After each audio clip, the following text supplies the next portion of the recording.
If you're in university just like me and you find yourself needing to cook every single meal but just are too lazy to cook every single meal, and the simple recipes out there really ain't cutting it for you, well, let me show you how I do it. And when I say simple recipe, I mean the literal simplest recipe that you can possibly do. I mean minimal effort with maximum food. Okay? And if you're asking me if this tastes good or if this is healthy, first of all, Alright, for this recipe you're going to need 4 things: carrots, potatoes, onions, and any meat.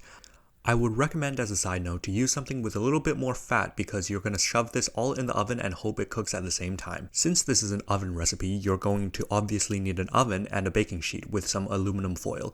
A vegetable peeler and a sharp knife will also come in handy. Now the first step you see me doing here is just lining my baking tray with aluminum foil. This will ultimately just make your cleanup a lot easier. So once you got the tray lined up, you can just place it on the side on top of the stove so that it acts as a plate to store your cut up vegetables. Alright, so the next thing you're going to do is you're going to rinse your carrots like this, and then you're going to grab your vegetable peeler. I forgot to mention this.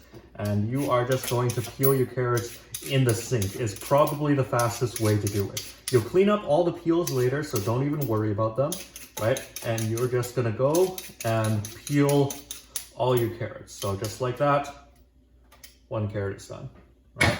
Leave it on the chopping board and move on to the next carrot. So you're going to do this with however many carrots you have. I've sped up the footage here just to give you a good reference as to how much work this is, but once you're faster with peeling carrots, it should take you less than a minute to peel a carrot. I think the 6 here took me 4 more minutes to peel total. So once you're done peeling the carrots, the next thing you're going to do is you're going to grab your potatoes and peel them too. Now, if you're super lazy, you can just not peel them, but in that case, you'll have to wash them thoroughly if you don't want dirt in your mouth. And scrubbing them clean like that, I found, takes the same amount of time, so peeling them is really just up to you. Now, I'm just using Yukon Gold potatoes here. They're the only ones that I can find at the supermarket, but if you have the big baking potatoes, that would be better. The russet potatoes are generally easier to peel and can save you a lot of time and effort. The reason why baking potatoes are such a time save is because they are bigger. Think about it. If you have a big baking potato, you would have more volume of potato and less surface area to peel. And as the potato gets larger, the volume increases more than the surface area. Therefore, you're getting more potato and less skin to peel, just like that.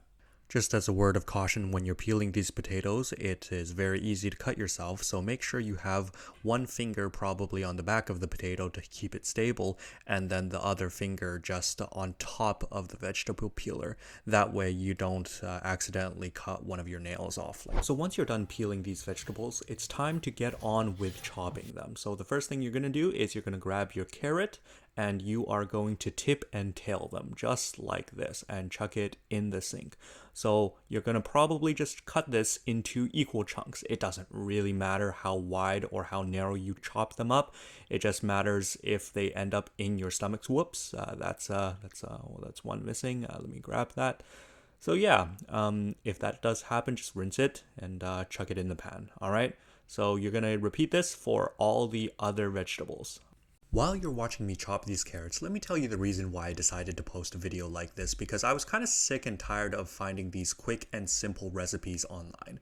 I think for the most of us students, we just need something quick, cheap, easy, and with the least effort amount possible that it takes to make it.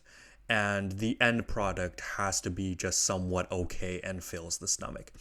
Also, I think none of us like the cleaning part of it, which is why I find the oven to be a very good solution to all of these problems. And you know what they say, if you can't find anything good online, just post one yourself and hopefully people will follow you because of it. Please like and subscribe. But anyways, back to our scheduled program. For potatoes. You're going to grab the potato, you're going to chop it in half, all right?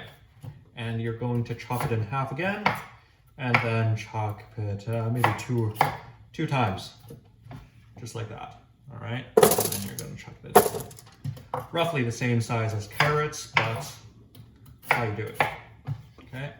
So get your potato, cut it in half again, 1, 2, chop it in, all right? One, 2. Now, I swear you're probably getting really tired of me having these monologues over me just speeding up some chopping footage, but trust me, we are almost done. All right, so once you've chopped through most of these potatoes, right, you are going then to move on to the onions. Now, the onions is very simple. You just tip and tail them and then cut them straight down the middle. So once you've done that, right, cut it in half and then peel the skin. Since you've cut it in half, it's now very easy to just peel the skin off. Now, don't be afraid if you peel off a little more than excess. It's always better than having that paper that never cooks through in the oven. And then you're just simply going to chop this into rough quarters and just toss them into the tray. So you won't be needing the chopping board anymore. Place it in your messy ass sink. Right? And you're gonna grab a baking tray, all full with vegetables right now. You're gonna take your meat, right? Chicken legs, again, I don't care what you use, just use something. And you're just gonna lay it on top. It's my first time using chicken leg, actually. Okay? Just like this. So what you're going to do now is you're just going to add all your seasonings, all right? So the best ones to add and the most crucial ones are salt and pepper. However, whatever seasonings you have on hand, you can just add them here. So I added chili powder, paprika, and garlic powder. And what you'll see me do next is just add some oil and using both hands and scrub it in. You want to coat the seasonings evenly throughout the roast so that, you don't have big pockets of seasoning everywhere. So yeah, now all you're going to do is you're just going to transfer this and bake it at 400 Fahrenheit for about 2 hours, flipping sometime in between. So yeah, now that you have your food in the oven, now you just have to watch it and make sure it doesn't burn. But even you don't have to watch it. You just have to set a timer for about an hour and then wait until to flip it. So we'll be back. Now remember this mess that we made at the very beginning? So what we're going to do now is we're going to clean it up. We have a lot of time to do it, so let's just do it right now. All right, ready? Just do it. Go.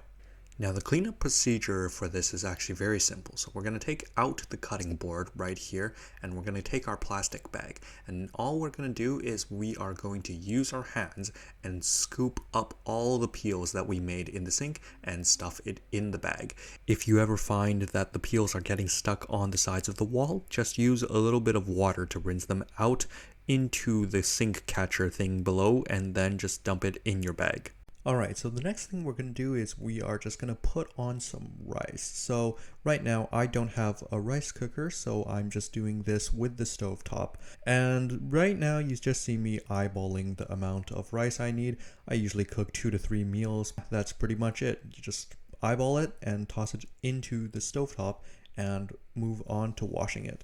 So for washing it, you're probably just going to rinse it 2 to 3 times until the water runs clear. There's probably a billion YouTube videos teaching you how to make rice, but as a quick reference, you're just going to fill up the water until the surface of the water is about 1 knuckle's length above the top of the rice. Alright, for your rice, you're just going to put your heat on high and you're going to let that water boil until it comes up to a boil. Then you're going to give your rice a quick stir. And once you've stirred it, the next thing to do is now just put your heat back on a very low simmer and put the lid on the pot and let that steam for about 15 to 20 minutes.